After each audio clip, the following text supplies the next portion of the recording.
रायपुर के भारतीय जनता पार्टी पंडित दीनदयाल उपाध्याय मंडल अध्यक्ष ने गोठान में भ्रष्टाचार, विकास कार्य, विकास खोजो यात्रा, आत्मानंद स्कूल, स्मार्ट सिटी आदि कार्यों के बारे में पूरब टाइम्स को अपने विचार कुछ इस तरह से बताए। मैं अनिल सोनकर, पंडित दीनदयाल मंडल का अध्यक्ष, रायपुर पश्चिम।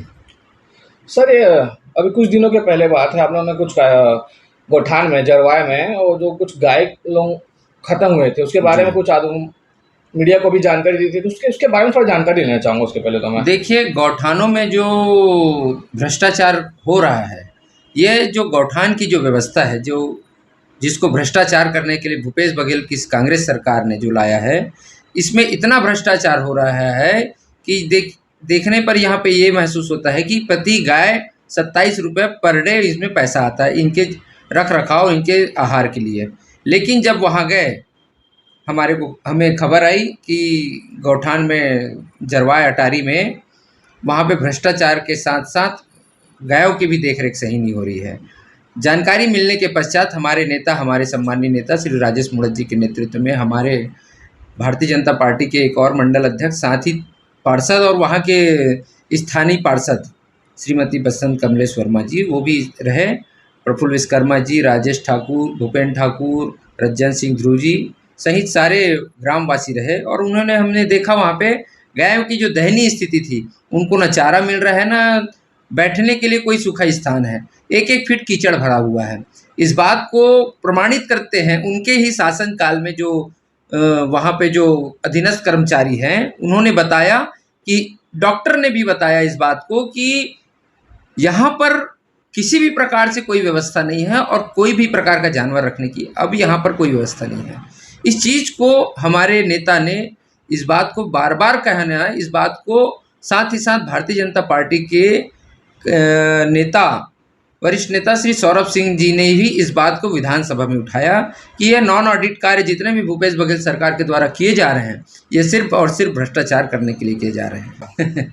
देखिए, इसमें ऐसा है कि इस प्रदेश में दुर्भाग्यवश कांग्रेस की सरकार है, जिसके मुखिया श्री भूपेश बघेल जी हैं, जिन्होंने कहा 3600 करोड़ का यहाँ पर हमने विकास कार्य किया।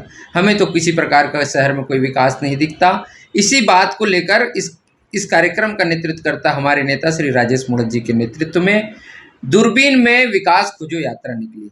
और जैसा कि आप कह रहे हैं कि विकास उपाध्याय जी ने यहाँ पर अमापारा चौक में आत्मानंद स्कूल के सामने प्रदर्शन किया, तो मैं सम्माननीय विधायक जी को इस बात को बताना चाहूँगा कि वो जो स्कूल है, RD तिवारी स्कूल, जिसका नाम विलोपित करके और उस बिल्डिंग को रंग रोगन करके, अच्छा उसका रंग रोगन भी स्मार्ट सिटी के अंतर्गत श्री नरेंद्र मोदी जी के आए हुई व्यवस्था में, स्मार्ट सिटी की व्यवस्था में जो पैसा आया हुआ है, उस पैसे से उसको डेवलप किया जा रहा है। बस उसके 4 कदम पूर्व आश्रम चौक पर एक स्कूल है, सखाराम दुबे स्कूल, जहाँ पर छोटे छोटे बच्चे आज भी पढ़ते हैं और वहाँ पर बच्चों को साफ सुथरे टॉयलेट की भी व्यवस्था नहीं है।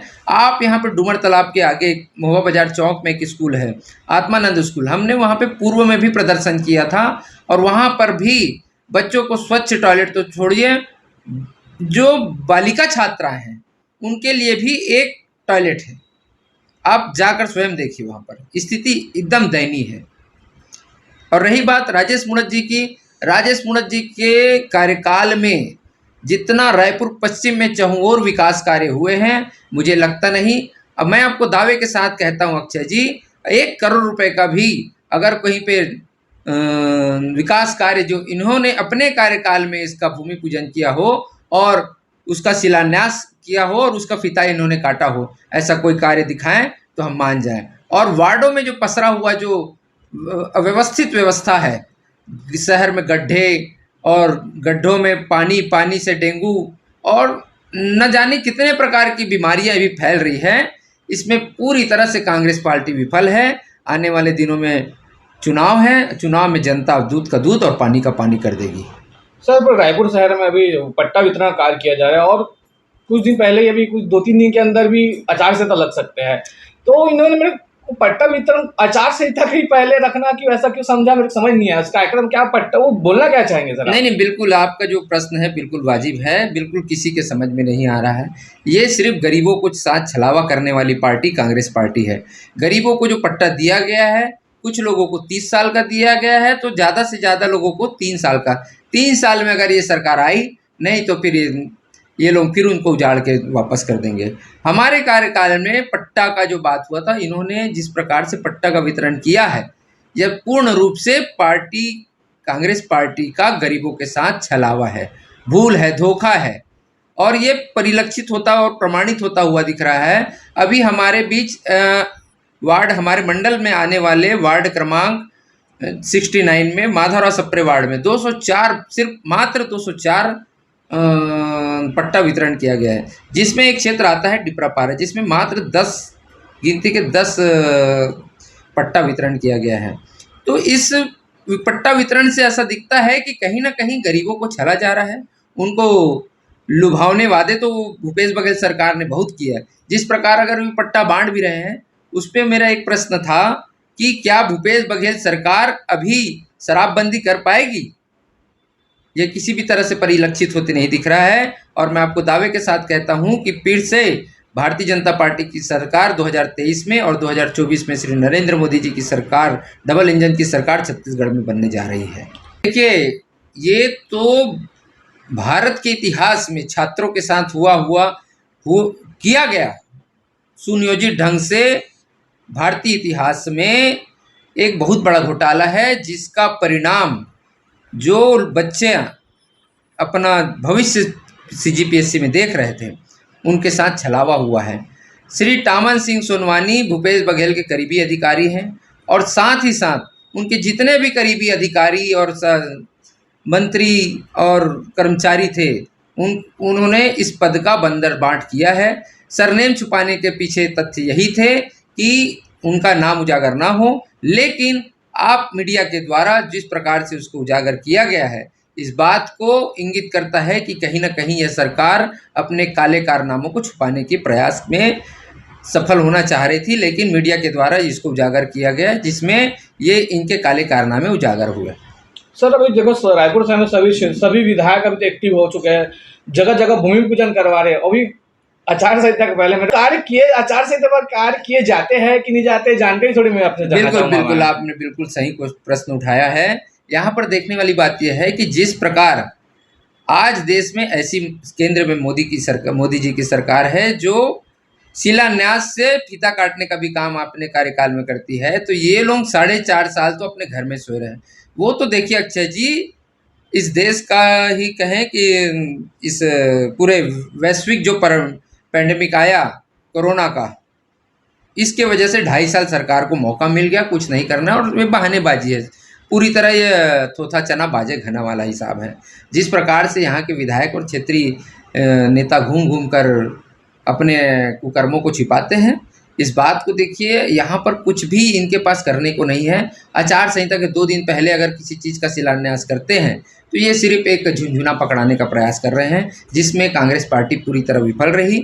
और जैसा कि कल ही मैंने विकास उपाध्याय जी का एक वक्तव्य सुना कि एक वार्ड में 5-5 राशन दुकान खोल दिए गए हैं। मैं आपको बताऊं, ये 5-5 राशन दुकान ये किनको दे रहे हैं? ये अपने कार्यकर्ताओं को भ्रष्टाचार करने के लिए एक राशन दुकान इनको दिया जा रहा है। इसमें इनकी कोई नीति साफ नहीं है।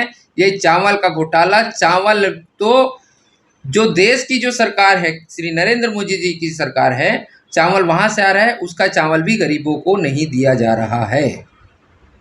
सर अभी कुछ दिनों को आचार संहिता लगने वाला है और सभी पार्टियां एक्टिव हो चुकी है, अपनी जगह जगह कैंपेन कर रही है विधानसभा सत्र चुनाव में। तो भारतीय जनता पार्टी की रणनीति क्या रहेगी, कुछ बता पाएंगे सर आप? देखिए, भारतीय जनता पार्टी अपने एकात्म मानववाद से परिचित अंदाज में काम करती है और कार्य करती रही है।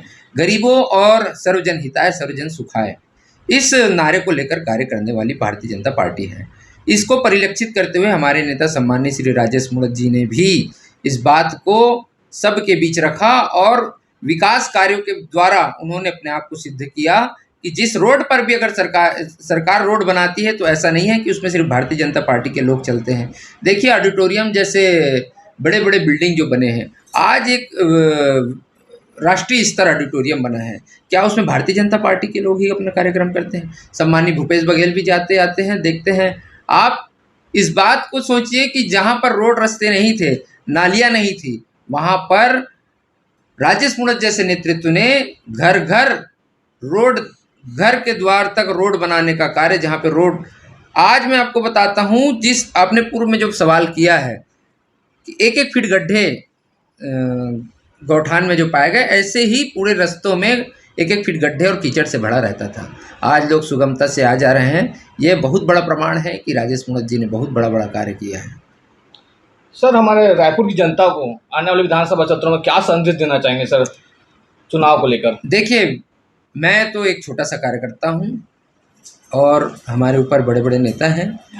मैं भारतीय जनता पार्टी का कार्यकर्ता होने के नाते मैं रायपुर की जनता से हाथ जोड़कर विनती करता हूँ कि झूठी, दोगली और लबरा सरकार को उखाड़ फेंके और शहर को धूल मुक्त, प्रदूषण मुक्त और माफियागिरी से बचाने के लिए भारतीय जनता पार्टी के बटन पर कमल दबाएं और प्रचंड बहुमत से भारतीय जनता पार्टी के विधायक बनाएं।